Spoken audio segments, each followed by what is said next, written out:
এখন তো আপডেট নাই, দুদিন আগের যে কথাটা সে কথায় আছে যে আগামী কোচের সাথে যে মুহূর্তে আমরা চুক্তি সাইন করব তখন অফিসিয়ালি আনুষ্ঠানিকভাবে আমরা ইনফরমেশন দিয়ে দিব। তবে ক্যাম্প শুরু হওয়ার আগে কোচ চলে আসবে সে এই আয়োজন করার জন্য যারা সহযোগিতা করছে সবার প্রতি আমার খুব স্ট্রং উৎসাহ থাকবে।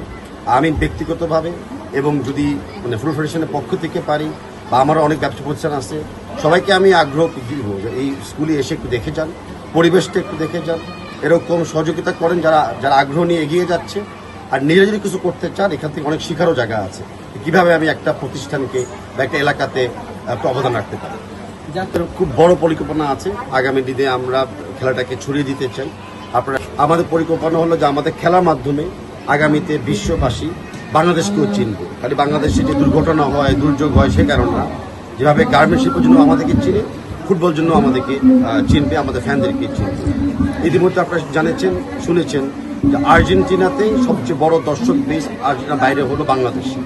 আপনি পেপারে পড়েছেন যে সিঙ্গাপুরে খেলার পরে আমাদের বাংলাদেশের দর্শকরা স্টেডিয়ামটাকে ক্লিন করে এসেছে। এরকম আমরা ফুটবলটাকে আমাদের